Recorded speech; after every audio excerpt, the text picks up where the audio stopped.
Me ollaan tällä hetkellä tässä katedraalin vieressä, ja niin kuin mä mainitsin eilen, silloin sodan aikana tätäkin on pommitettu, niin tästä näkee miten lähelle se pommi on lentänyt. Ihan kiinni tähän koko katedraaliin.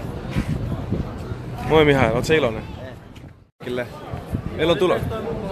Meillä on tulos vähän erikoinen päivä tänään.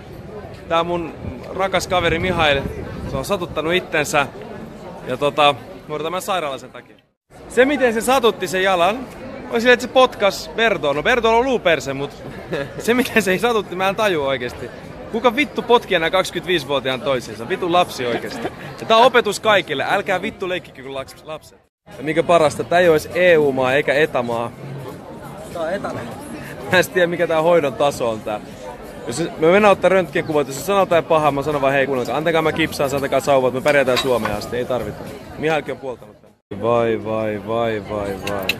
Ei ollenkaan paha aamupala, hyvä seura, yksi vammainen meidän mukana. Keskeltä aukio, ai, elämä hymyilee.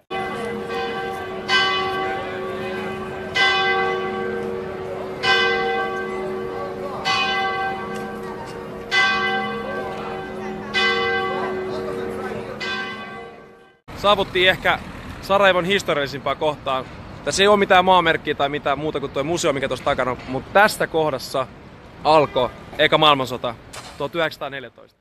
Eli se mitä tässä tapahtui oli se, että Itävalta-Unkarin kruununperijä Archduke, eli arkkiherttua Franz Ferdinand päätti tulla visiitille tänne Sarajevoon, joka kuului aikoinaan Itävalta-Unkarin valtakuntaan. Ja silloin aikoinaan Itävalta-Unkari kuului monta valtiota, 13 eri kansaa, 8 eri uskontoa ja niin edespäin. Ja sen aikaiset bosnialaiset halus oman Balkanivaltion, minkä ne sitten sai sodan jälkeen nimeltä Jugoslavia. Ja ne ei ollut tyytyväisiä. Ne ei ollut todellakaan tyytyväisiä sen aikaisen Itävalta-Unkarin menetelmiin. Ja kaikki ties, että tämä kruununperijä Franz Ferdinand oli vähän rasisti slaaveja kohtaan, se ei tykännyt yhtään slaaveista. Joten ne perusti semmoisen terroristijärjestön, kuten Musta Käsi. Joten ne lähti Serbiaan vähän harjoittelemaan ampumista, räjähteiden käyttämistä. Ja ne tuli tänne, koska ne ties, että täällä se arkkiherttua, kruununperijä, tulee käymään täällä visiitillä, katsoo minkä meininki on täällä. Ja miten se kaikki lähti käyntiin oli silleen, että ensin se sattue, mikä kuljetti sitä kruununperijää, kulki tot pitkää tietä pitkin, ja sitä kohtaa heitettiin granaatti, mutta se kimpos pois toiseen autossa, joka oli täällä vartioita, ja se räjähti, mutta selvisi. Okei, no mutta anyway, se kruununperijä pääsi kohteeseen, missä se halusi joku kaupungin talo tai joku vastaava. Mutta sen jälkeen, kun se olisi pitänyt jatkaa sitä matkaa, niin se päätti, että se haluaa mennä sairaalaan moikkaamaan niitä vartijoita, jotka käytännössä uhrasi itsensä sen takia. Suunnitelmat ei koskaan mene suunnitelmien mukaan. Autoissa ei siihen aikaan ollut peruutusta, tai ainakaan siinä mallissa, ja se auto piti kääntää. Ja se kuljettaja halusi mennä toista tietä, kuin mikä se, joka johti sitä kulkuetta, oli eri mieltä, sanoi, että käännä auto ympäri. No se mitä siinä just kävi, oli se, että kun se auto kääntyi, niin se kääntyi just tämän äijän kohdalla, joka on tuossa yläpuolella, Gavrilo Princip, joka kuului siihen järjestöön, joka oli osallistunut siihen operaatioon, siihen salamurha-operaatioon.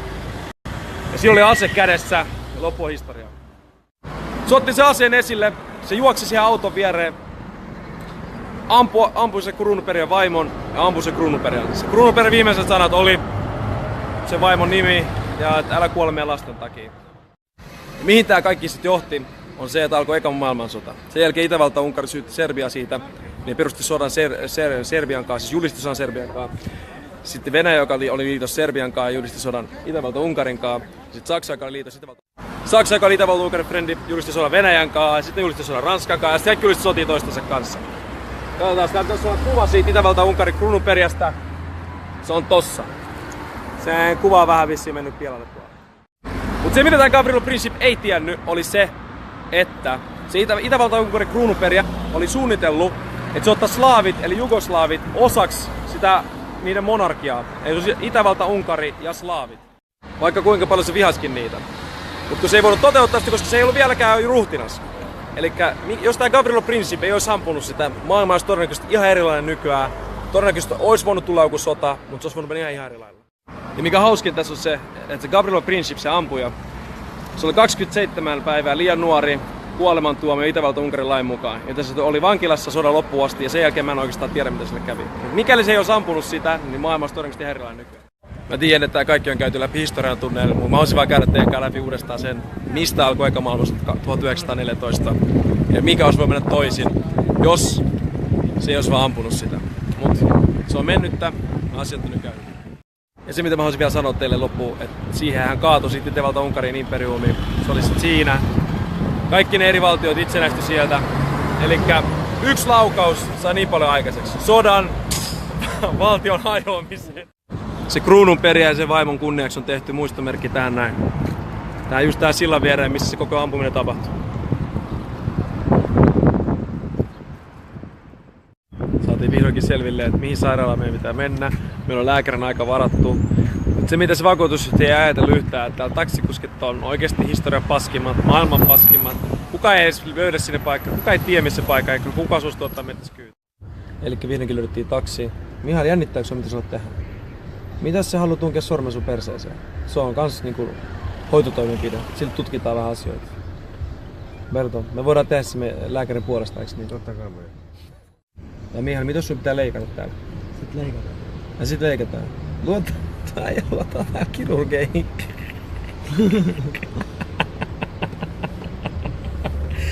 Ui vittu, sun jalka leikataan poikki. Alright. Taksikuski vei meidät niinku pois Sarajevosta.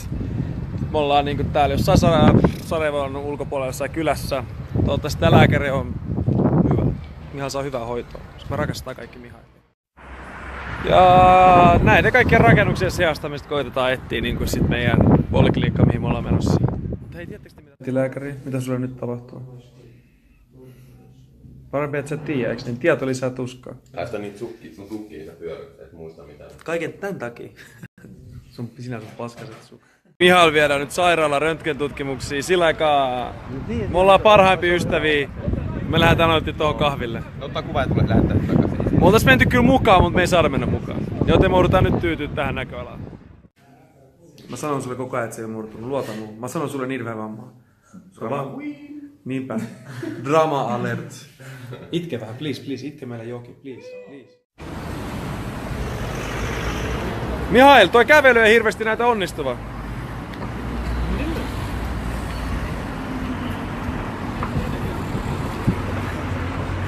Oliks hyvä kokemus? Täältä näyttää Mihailin jalka. Ei murtumia. Jos mut kysytään, niin ihan saatanan ruma jalka. Hyi helvetti. Sä ei edes ansainnut tää murtua. Me ollaan tässä kohtaamispisteessä, missä länsi kohtaa idän. Mä just nyt vasta täysin, että tuolla puolella näkee korkeat rakennuksia ja ne niinku loppuu kuin seinää tässä. Ja sitten alkaa tämmöset matalat rakennukset. Eiköhän no ikiseltä tämänkin onnistuu. No niin, tässä on nyt sit meillä Balkanian isoin moskeija. Niin kuin mä aikaisemmin teille maininnut, niin Bosniahan on enimmäkseen muslimimaa. Noin 48% kansasta kuuluu islamin uskontoon. Harmin paikka, mä en nyt pääse tuonne sisälle kuvaamaan. Mutta ihan hieno kyllä, pakko myöntää. Niinku, tässä on niinku muurit ympärillä. Tän nimi on Gazi Hüsrev Begov Vakuf. Pieni eiväs hetki. Syödään vähän pyöräkin taas traditionaalista ruokaa.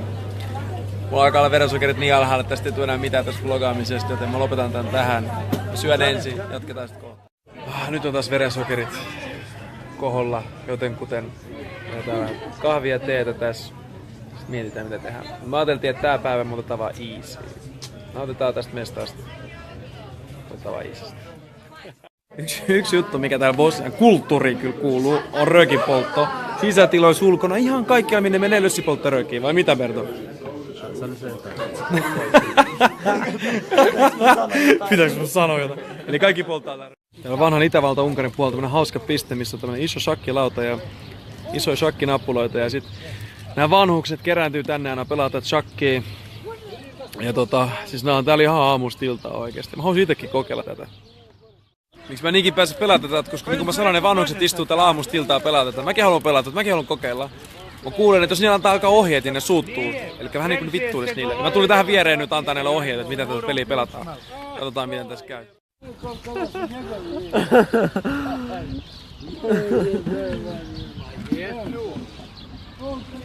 Tässä on itse mestari. Tää äijä tulee voittaa.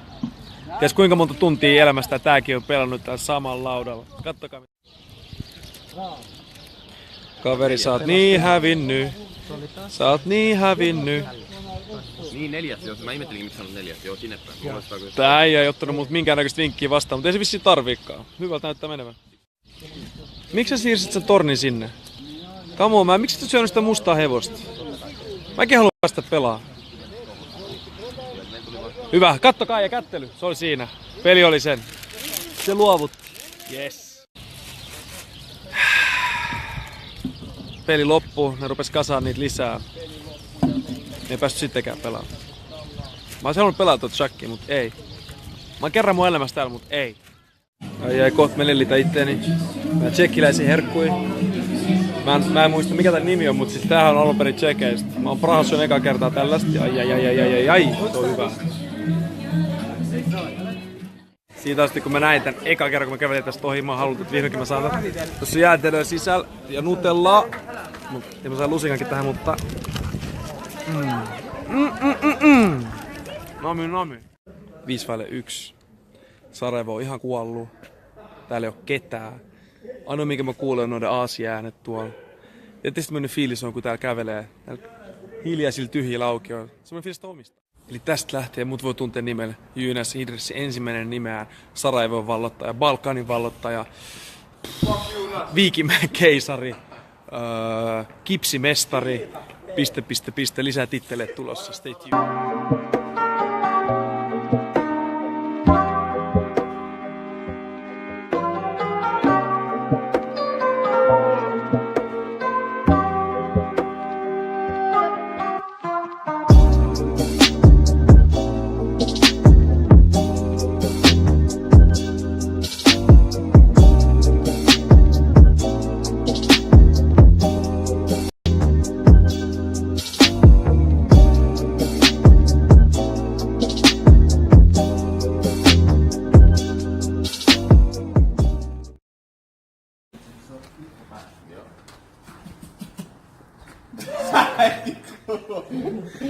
Heti kun se näki kameraa, niin se kuoli.